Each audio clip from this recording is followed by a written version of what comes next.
In 1994, a former video store clerk unleashed a film that didn't just hit theaters. It felt like a cultural explosion. It was more than a movie. It was the arrival of a totally new voice, a new style, and really a new way of telling stories that was about to change Hollywood for good. I mean, just picture it. The early 90s were full of pretty straightforward Hollywood blockbusters. You knew what you were going to get, and then Pulp Fiction just lands. A movie that jumps all over the place in time, where these long, winding conversations about cheeseburgers in Amsterdam are given the same dramatic weight as a life-or-death shootout. It was violent, it was hilarious, it was packed with references, and honestly, it felt like it came from another planet. But here's the fascinating part, and it's why we're talking about this today. That beautiful chaos, it wasn't random. It wasn't just a happy accident. It was completely engineered. It was the result of a deliberate, systematic process that was years in the making. And that's the big question, right? How does this guy, a high school dropout with no film school degree, just walk in and completely redefine an entire industry? Well, this wasn't some lucky break. Quentin Tarantino didn't just stumble into success. He built a system for it.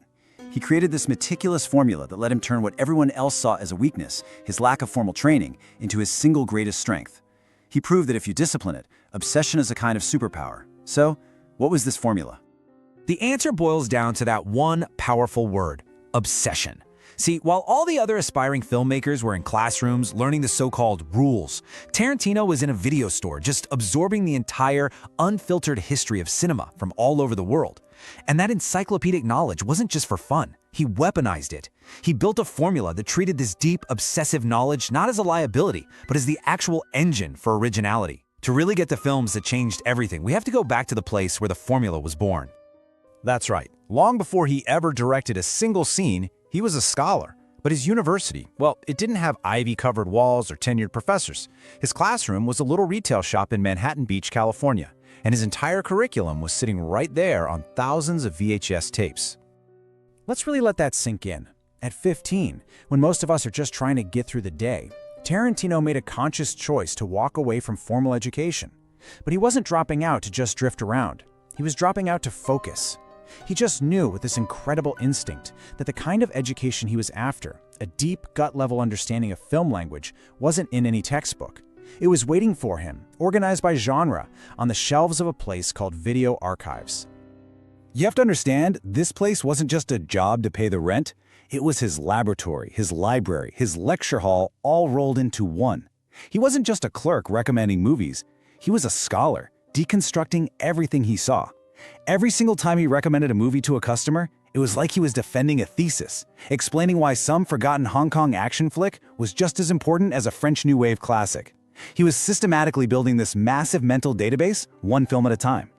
And think about the commitment here. 5 years. That's longer than it takes to get a college degree. For 5 solid years, his entire world was a deep dive into film. This was not a casual hobby.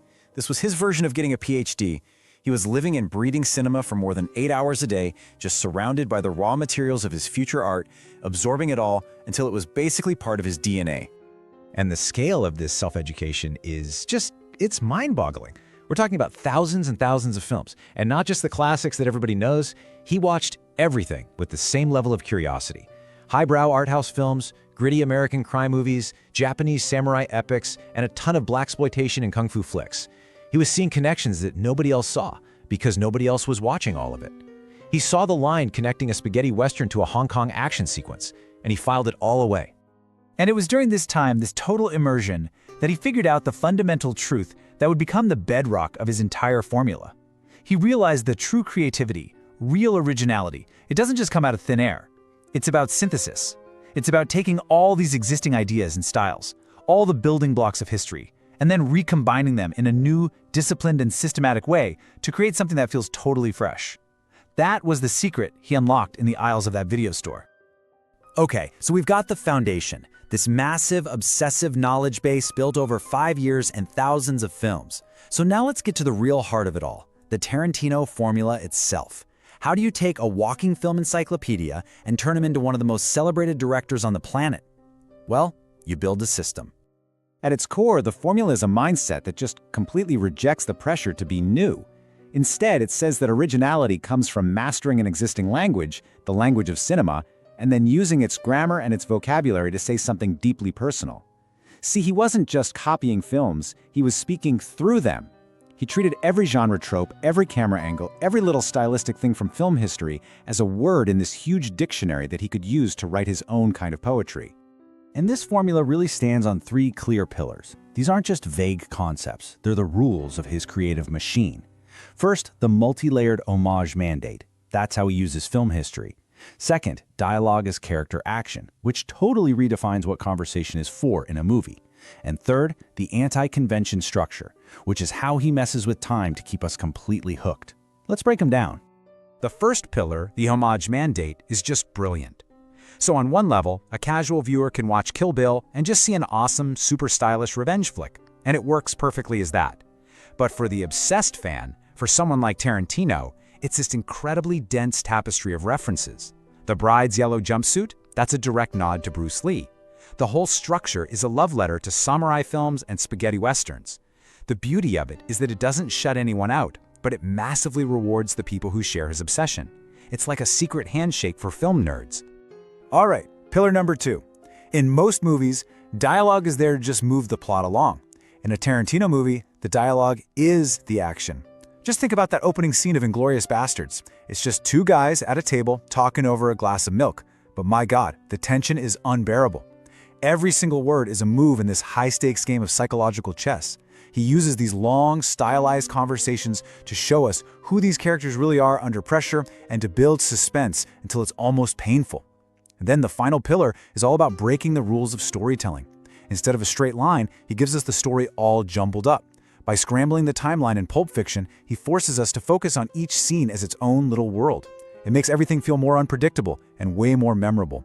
He's not just telling a story, he's playing with the very idea of how a story is told. Okay, so we have the three pillars of the formula: homage, dialogue, and structure. But look, a philosophy is one thing, execution is another. How does this formula, these ideas, actually get turned into a script? Well, this is where you see that his habits are just as systematic as his thinking. It all comes down to what you could call his monastic writing ritual. His whole process is basically the exact opposite of how everybody else in Hollywood does it. The typical method is all about collaboration, efficiency, getting feedback, and hitting deadlines. Tarantino's protocol is built on three totally different ideas: total isolation to protect the vision, a deliberately slow process using pen and paper, and an intense internal focus that blocks out all outside noise. Let's really think about what that means. For months at a time, he just vanishes from the world. No meetings, no calls, no notes from studio execs. And this isn't just some romantic artist in a cabin thing. It's a strategic defense mechanism. He knows that a creative idea is incredibly fragile at the beginning. So by creating this bubble of total isolation, he protects the integrity of his vision, letting him follow his obsessions wherever they lead without anyone telling him it's a bad idea. And then there's the second piece, writing by hand. In a world that's all about speed and efficiency, this is an act of pure, deliberate resistance. It's supposed to be inefficient. Writing everything out by hand forces you to slow down, to be more deliberate with every word. You can't just cut and paste. You have to physically form every letter, and that creates this real, tangible connection to the story. You can almost feel that deliberate pacing in the rhythm of his dialogue. So we've seen his education in the video store.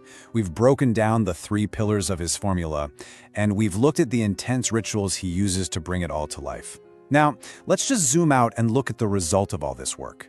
This is the story of how a self-taught obsessive completely changed the game, transforming not just his own life, but the very language of movies.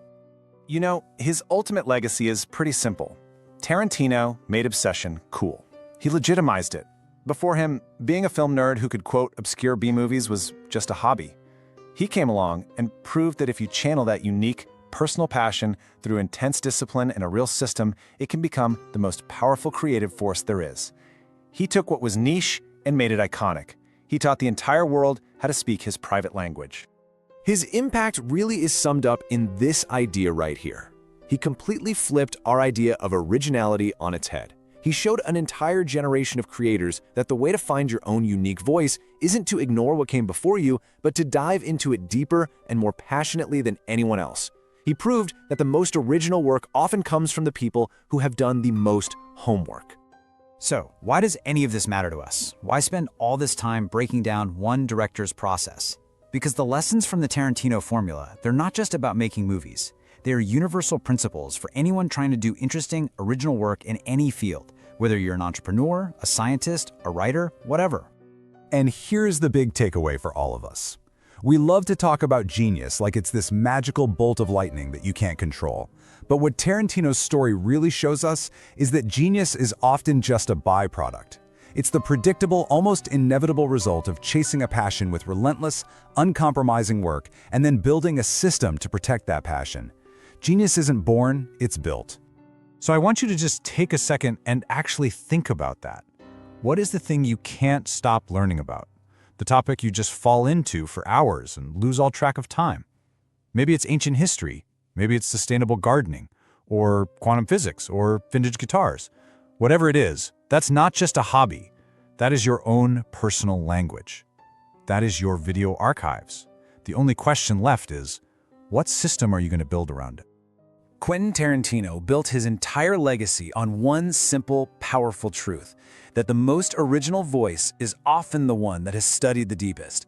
The Tarantino Formula proved that rigorous obsession and systematic synthesis, well, those are the true engines of any creative breakthrough. And the final lesson from all of this is really a mandate, a challenge to all of us. Find that deep, personal passion that sets your mind on fire, and then build the system, create the ritual, and do the work. Turn your greatest obsession into your greatest discipline.